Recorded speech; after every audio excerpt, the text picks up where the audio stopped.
बिस्मिल्लाहिर्रहमानिर्रहीम। अस्सलाम वालेकुम student, my name is Mohammad Shoaib. Student, आज की इस लेक्चर में हमने डिस्कस करना है resistance, resistor and factors affecting resistance. तो सबसे पहले हम बात करते हैं रेजिस्टेंस की। रेजिस्टेंस होती क्या है? देखो स्टूडेंट्स, फॉर एग्जांपल हम गाड़ी को मूव करते हैं किसी रोड के ऊपर, तो वहाँ पे जो हमारे पास स्पीड ब्रेकर लगे हुए होते हैं, तो जब हम वहाँ पे जाते तो हम अपना स्पीड डिक्रीज़ कर लेते, गाड़ी की स्पीड डिक्रीज़ कर लेते, तब हम जो है वहाँ से पार होते या उससे पास हो जाते हैं। फॉर एग्जांपल अगर आप मोटरवे पे जाते हो, चूँकि मोटरवे पे हमारे पास स्पीड ब्रेकर नहीं होते, तो हम वहाँ पर बहुत फास्टली जो है वो स्पीड जो है गाड़ी को चला रहे होते हैं। लेकिन लोकल जीटी रोड पे वहाँ पे या तो रोड ख़राब होती है या वहाँ पे स्पीड ब्रेकर बहुत ज़्यादा होती है, तो वहाँ पे आप ज़्यादा स्पीड नहीं लगा सकते, क्योंकि वहाँ पे जो है अपोजिशन बहुत ज़्यादा हो जाती है।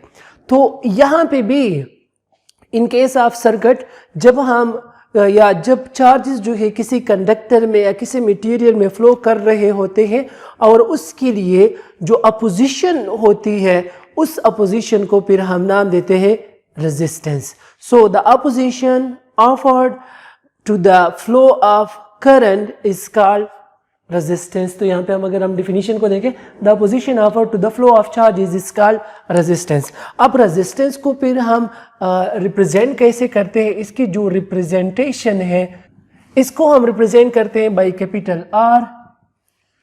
और मैथमेटिकली अगर हम उसको कैलकुलेट करना चाहें तो मैथमेटिकली हम कैसे कैलकुलेट कर सकते हैं? मैथमेटिकली हम R को कैलकुलेट कर सकते हैं। R is equal to V divided by I। ये फार्मूला है जिसके जरिए हम क्या कर सकते हैं? रेजिस्टेंस को मेजर कर सकते हैं, where V is the electric potential या पोटेंशियल डिफरेंस और I is the amount of current flowing through the conductor and where R shows the resistance। अगर हम इसकी यूनिट की बात करें कि इसकी फिर यूनिट क्या होगी, तो यूनिट स्टूडेंट अगर हम यहाँ पे देखें वोल्टेज है तो उसकी यूनिट होगी वोल्ट, और करंट है तो करंट की यूनिट हमारे पास क्या है? एम्पियर। लेकिन इसके लिए जो स्पेसिफिक यूनिट यूज होती है स्टूडेंट, वो है हमारे पास ओहम, और ये उसका सिंबल है। सो हमारे पास जो यूनिट है रेजिस्टेंस की, वो हमारे पास बराबर है ओहम के, जो कि बराबर है वोल्ट पर एम्पियर। सो अगर हम 1 ओहम की बात कर लें कि 1 ओहम हमारे पास कितनी अमाउंट ऑफ रेजिस्टेंस होती है, तो ये बराबर होगा 1 वोल्ट डिवाइडेड बाई 1 एम्पियर। मतलब ये हुआ कि किसी भी कंडक्टर की, किसी भी मटेरियल की रेजिस्टेंस 1 ओहम होगी। अगर वहाँ पे हम जो है वोल्टेज अप्लाई करते हैं 1 वोल्ट और उसमें जो फ्लो होने वाली करंट है वो कितना हो? 1 एम्पियर, तो उस मटेरियल की जो रेजिस्टेंस होगी वो 1 ओहम के बराबर होगी। Means a resistance of a conductor is said to be 1 ohm if 1 ampere current is flowing through the conductor if the potential difference across its end is 1 volt। So this is the resistance, जो कि हमने बात की कि resistance होता क्या है, उसकी रिप्रेजेंटेशन क्या है, उसका मैथमेटिकल फार्मूला क्या है और उसकी यूनिट क्या है। अब हम बात करते हैं रजिस्टर कि रजिस्टर फिर क्या होता है। तो अब देखते हैं रजिस्टर, व्हाट इज रजिस्टर। अच्छा स्टूडेंट्स, हम बात करते हैं रजिस्टर की कि रजिस्टर क्या होता है। A device which shows the opposition to the flow of charges is called resistor. जो डिवाइस ये काम कर रहा है, मीन जो अपोजिशन शो कर रहा है, इस डिवाइस को फिर हम क्या नाम देते हैं? रजिस्टर। फॉर एग्जांपल हम नॉर्मल डेली लाइफ में यूज करते हैं ना, एक्टर एंड एक्शन। एक्टर क्या होता है? वो काम करने वाला, और एक्शन जो इस काम को किया जाता है। इस तरह रजिस्टर अपोजिशन शो करने वाला है और रेजिस्टेंस इस अपोजिशन को कहते हैं। सो रेजिस्टेंस जो है अपोजिशन है, रेजिस्टर अपोजिशन करने वाला है। जो अपोजिशन शो कर रहा है उस डिवाइस को रजिस्टर कहते हैं, और इस डिवाइस की इस एबिलिटी को, जिसमें वो जो है फ्लो ऑफ चार्जेस को क्या करते हैं? अपोजिशन शो कर रहा है, उसको हम नाम देते हैं रेजिस्टेंस। अच्छा स्टूडेंट्स, अब रेजिस्टेंस असल में होती क्या है या किस तरह होती है, पॉसिबल कैसे होती है? फॉर एग्जाम्पल हमारे पास जो है कंडक्टर है, लेट ये हमारे पास कोई एक कंडक्टर है। अब हमें पता है स्टूडेंट कि इसमें हमारे पास क्या होते हैं? नंबर ऑफ चार्जेस होते हैं या एटम्स होते हैं, जो हम बात करते हैं कि वो हमेशा क्या करते हैं? वाइब्रेशन कर रहे होते। तो इसमें जो हमारे पास एटम्स है, फॉर एग्जांपल ये यहाँ पे हमारे पास मल्टीपल जो है एटम्स है, तो ये क्या कर रहे होते हैं? इस तरह अप एंड डाउन या लेफ्ट एंड राइट जो है ये क्या करते हैं? वाइब्रेशन कर रहे हैं। ठीक हो गया। अब यहां से जब कोई एक free electron for example E move करता है, तो क्या हो जाता है? ये एटम्स जो इस कंडक्टर के हैं जो वाइब्रेशन कर रहे हैं, जब फ्री इलेक्ट्रॉन इसके ऊपर से पास हो रहा होता है तो ये इसके साथ क्या करता है, ये कोलिजन करता है। ये इलेक्ट्रॉन इन वाइब्रेटिंग एटम्स के साथ क्या हो रहा होता है, कोलाइड हो रहा होता है। सिमिलरली फिर यहाँ पे जब आता है कोलिजन हो रही होती है, तो यहाँ पे आते हैं कोलिजन हो रही होती है। तो जितनी ज़्यादा कोलिजन होगी उतना ज़्यादा रेजिस्टेंस होगा।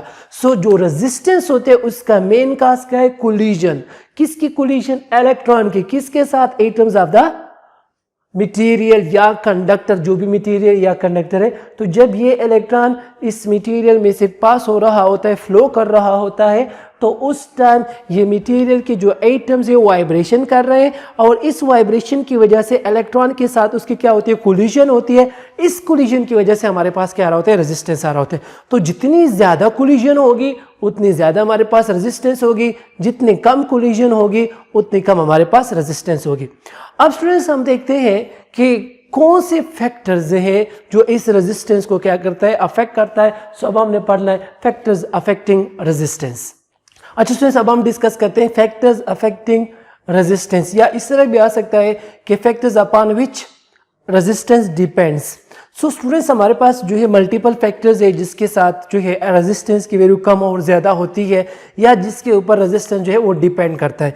तो सबसे पहले हम बात करते हैं देयर आर मल्टीपल या different factors upon which resistance. So number first one हम बात करते हैं टेम्परेचर की। टेम्परेचर, तो स्टूडेंट टेम्परेचर के साथ रेजिस्टेंस का क्या जो है रिलेशन है।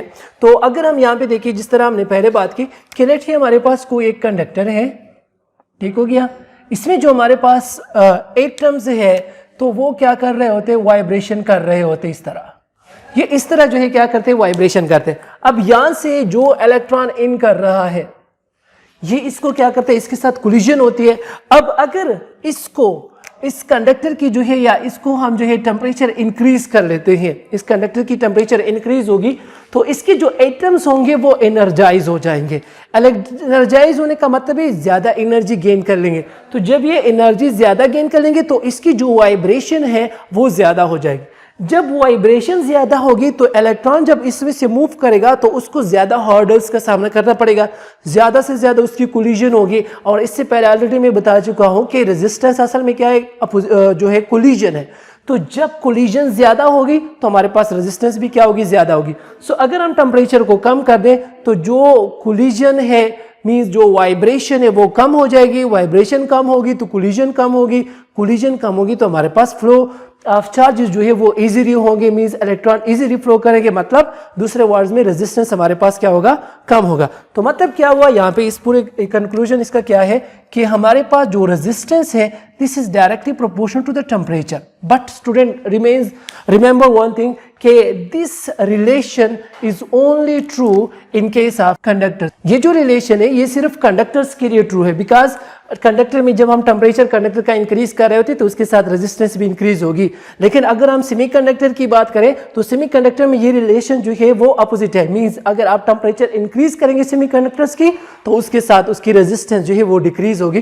तो इसलिए ये बात आपने ध्यान में रखनी होगी कि this relation is only true for conductors. If we increase the temperature, the resistance of the conductor also increases. Now, the second factors upon which resistance depend is length of the conductor. अब हम बात करते हैं कि जब हम length of the conductor increase करते हैं तो उसके साथ रेजिस्टेंस जो है इंक्रीज होती है या डिक्रीज होती है। तो स्टूडेंट्स अगेन, अगर फॉर एग्जांपल हम यहाँ पे एक दो कंडक्टर्स बनाते हैं और उसका जो लेंथ है वो हम डिफरेंट बनाते हैं। फॉर एग्जांपल एक यहाँ पे एक और कंडक्टर बनाते हैं लेकिन इसका लेंथ थोड़ा ज्यादा हम कर लेते हैं, ठीक है। अब दोनों में या दोनों का जो हम एरिया लेते हैं वो कंसीडर कर लेते हैं, सेम इक्वल एरिया कंसीडर कर लेते हैं। अब यहाँ पे जो हमारे पास इलेक्ट्रॉन होंगे या जो एटम्स है हमारे पास, ये क्या कर रहे हैं, वाइब्रेशन कर रहे हैं, ठीक है। यहाँ पे लेट्स सपोज हम देखते हैं कि 4 एटम्स है इसमें, चूंकि इसका लेंथ ज्यादा है तो इसमें नंबर ऑफ एटम्स भी ज्यादा होंगे। लेट इसमें जो नंबर ऑफ एटम्स है हम कंसीडर कर लेते हैं कि लेट इसमें 6 नंबर ऑफ एटम्स है जो वाइब्रेट कर रहे हैं। अच्छा स्टूडेंट, अब जब इस केस में, दोनों केसेस में हम देखते हैं यहां से इलेक्ट्रॉन इन कर रहा है, तो जब ये इस कंडक्टर में से फ्लो करेगा तो यहाँ पे जो कोलिजन है उसकी चांसेस है कि ये 4 एटम्स के कोलिजन के साथ क्या करेगा, 4 एटम्स के साथ ये क्या करेगा, कोलाइड करेगा। लेकिन यहाँ पे अगर हम बात करें जब ये इलेक्ट्रॉन इस कंडक्टर में इन करेगा तो यहाँ पे जो उनके नंबर ऑफ एटम्स क्या हो रहे हैं, इंक्रीज हो रहे हैं। तो जब नंबर ऑफ एटम इंक्रीज होंगे तो यहाँ पे जो इलेक्ट्रॉन की कोलिजन होगी उनके चांसेस भी ज्यादा होंगे। तो इसलिए हम कहते हैं कि जब हम length of the conductor increase कर रहे होते हैं तो उसकी जो रेजिस्टेंस होगी कंडक्टर की वो भी उसके साथ इंक्रीज होगी, और अगर हम length of the conductor decrease कर रहे हैं तो उसमें जो रेजिस्टेंस होगी वो भी कम होगी, बिकॉज वहां पे फिर कोलिजन की चांसेस क्या होंगे, कम होंगे। तो इसका अगर हम मैथमेटिकल रिलेशन देखें तो मैथमेटिकल रिलेशन अगर मैं यहाँ पे बनाऊं तो हमारे पास रेजिस्टेंस जो है this is directly proportional to the length of the conductor. ठीक, अब हम थर्ड केस की तरफ जाते हैं जिसके ऊपर रेजिस्टेंस डिपेंड करता है, वो हमारे पास एरिया ऑफ द कंडक्टर। अच्छा सुनिए, सब हम एरिया की बात करते हैं तो यहाँ पे मैं 2 कंडक्टर्स लेता हूँ having same length but different areas. अच्छा सुनिए, यहाँ पे मैंने 2 कंडक्टर्स ले लिए हैं having same length but different areas. For example इसमें जो नंबर ऑफ एटम्स है वो भी 3 है और इसमें जो नंबर ऑफ एटम्स है लेट वो भी 3 है। अब यहाँ पे जो है एटम्स वो वाइब्रेट कर रहे हैं और इसमें भी जो है एटम्स वाइब्रेट कर रहे हैं। ठीक है, अब जब इलेक्ट्रॉन इन करेगा यहाँ पे इसमें, जब इलेक्ट्रॉन इसमें इन होगा तो यहाँ पे अगर हम देखें इनके चांसेस है कि ये सब के साथ जो है इसकी कोलिजन हो जाए, लेकिन जब यहाँ पे इलेक्ट्रॉन इन करेगा तो इसके लिए एरिया बहुत ज्यादा हो गई है। तो हो सकता है इस इलेक्ट्रॉन या इस एटम से कोलाइड किए बगैर वो आगे चला जाए। सिमिलरली हो सकता है इसके कोलिजन इसके साथ ना हो। तो मतलब ये हुआ कि जब हम एरिया इंक्रीज करते हैं तो वहां पे स्पेस बढ़ जाता है, वहां पे हमारे पास जो है कंडक्टर की जो एटम्स की वाइब्रेशन है उसके साथ जो इलेक्ट्रॉन की कोलिजन होगी उसके चांसेस क्या हो जाते हैं, कम। फॉर एग्जांपल अगर हम 2 टैंक ले लें या एक ही टैंक ले लें और उसमें जो है हम 2 होल्स कर रहे हैं। फॉर एग्जांपल यहाँ पे एक होल में बना लेता हूँ, फॉर एग्जांपल ये एक होल मैंने बना लिया। अब ये टैंक जो है बिल्कुल भरी हुई है, फुल है। अब जब हम इसको होल को ओपन कर लेंगे तो इससे जो है वाटर की फ्लो जब स्टार्ट होगी तो बहुत टाइम बाद जो है ये टैंक जो है वो क्या होगा, एम्प्टी होगा। लेकिन यही टैंक अगर हम लेते हैं और उसमें जो है हम यहाँ पे होल जो है वो बड़ा बना लेते हैं, ठीक है, तो अब क्या होगा, यहाँ पे वही टैंक है, स्पेस उसका एरिया वही है, लेकिन अगर हम यहाँ पे होल को देखें, यहाँ पे हमने होल बड़ा कर दिया और जब इसको हम ओपन करेंगे तो ये टैंक जो है जल्दी जो है क्या हो जाएगा, एम्प्टी हो जाएगा। क्यों? बिकॉज यहाँ पे जो फ्लो होगी वाटर की वो इजी होगी as compare to this whole, because यहाँ पे एरिया ज्यादा हो गया। जब एरिया ज्यादा हो गया तो वहां पे जो फ्लो ऑफ वाटर होगी वो भी इजीली होगी। यहाँ पे जो एरिया है वो कम है तो यहाँ पे इसमें फ्लो ऑफ वाटर जो है वो क्या होगी, वो कम होगी या इजीली नहीं होगी। बहुत हार्ड्स जो है उनके साथ वहां पे पानी जो है वो उसमें से पास होगी। तो यहाँ पे भी हम यही बात करते हैं कि अगर हम एरिया इंक्रीज करते हैं तो रेजिस्टेंस डिक्रीज होगी और अगर हम एरिया डिक्रीज करते हैं तो फिर रेजिस्टेंस उसके साथ क्या होगा, इंक्रीज होगा। तो इसका मतलब ये हुआ कि इन केस ऑफ एरिया हमारे पास जो रेजिस्टेंस है वो एरिया के साथ क्या है, इनवर्सली प्रोपोर्शनल है। तो हम यहाँ पे लिख लेते हैं कि resistance is inversely proportional to the area. अगर एरिया इंक्रीज होगा तो रेजिस्टेंस डिक्रीज और अगर एरिया डिक्रीज है तो फिर रेजिस्टेंस क्या होगा, इंक्रीज। एक और फैक्टर्स भी है जिसके ऊपर ये रेजिस्टेंस डिपेंड करता है, वो है हमारे पास नेचर ऑफ द मटेरियल। अच्छा सुनिए, सब हम बात करते हैं नेचर ऑफ द मटेरियल, तो रेजिस्टेंस जो है मटेरियल के ऊपर भी डिपेंड करते हैं। बाज मटेरियल इस तरह होते हैं, फॉर एग्जांपल अगर हम डिफरेंट कंडक्टर ले ले, लेट हम कॉपर लेते हैं, हम जो है फॉर एग्जांपल आयरन लेते हैं, लेट ये 2 हमने मटेरियल ले लिए। तो अब दोनों हमारे पास कंडक्टर है, इसमें से भी जो एक करंट फ्लो करते हैं या चार्जेस फ्लो कर रहे होते हैं, आयरन में भी चार्जेस फ्लो करते हैं। लेकिन जो कॉपर है इसकी रेजिस्टेंस जो है वो कम है, ये गुड कंडक्टर या बेस्ट कंडक्टर है। आयरन भी कंडक्टर है, गुड कंडक्टर है, but as compare to the copper जो है वो अच्छा कंडक्टर नहीं है, गुड कंडक्टर नहीं है, लेकिन कॉपर जो है वो बेस्ट कंडक्टर है। तो इसलिए हम कहते हैं कि अगर मटेरियल की जो नेचर वो चेंज हो, कंपोजिशन चेंज हो, स्ट्रक्चर चेंज हो, तो उसके साथ भी रेजिस्टेंस चेंज होती है। बाज मटेरियल में जो है करंट इजीली फ्लो कर रहे होते हैं, बाज मटेरियल में करंट इजीली फ्लो नहीं करते। तो इसलिए हम कहते हैं कि हमारे पास जो नेचर ऑफ द मटेरियल जो है वो क्या होगा, उसके ऊपर जो है रेजिस्टेंस वो डिपेंड करता है। फॉर एग्जांपल अगर मैं 2 जो है कंडक्टर्स ले लूँ आयरन का भी और कॉपर का भी, दोनों का लेंथ भी सेम हो, दोनों का एरिया भी सेम हो, टेम्परेचर भी सेम हो, तो फिर जब हम देखेंगे तो आयरन की रेजिस्टेंस, आयरन में रेजिस्टेंस ज़्यादा होगी, जबकि कॉपर के लिए रेजिस्टेंस क्या होगी, वो कम होगी, बिकॉज उसका नेचर चेंज है, उसकी जो है स्ट्रक्चर चेंज है। तो ये जो है हम बात करते हैं कि रेजिस्टेंस जो है वो नेचर ऑफ द मटेरियल के ऊपर भी डिपेंड कर रहा होता है। सो अगर आप जो है यहाँ पे इन तीनों का अगर हम देखें यहाँ पे फिर से, तो हमारे पास जो है टेम्परेचर के साथ भी रेजिस्टेंस का डायरेक्ट रिलेशन आता है, बट रिमेंबर अगेन कि this is only true for the conductors. अगर हम लेंथ के साथ देखें तो लेंथ के साथ इसकी जो रेजिस्टेंस है ये डायरेक्ट रिलेशन है, एरिया के साथ जो इसका इनवर्स रिलेशन आ रहा है, and the fourth one is nature of the material कि अगर हम मटेरियल का नेचर चेंज करते हैं तो उसके साथ रेजिस्टेंस भी चेंज होगी। So student, this is all about resistance and factors upon which resistance depend. Hopefully students आपको जो इस लेक्चर की समझ आ चुकी होगी। Thank you so much.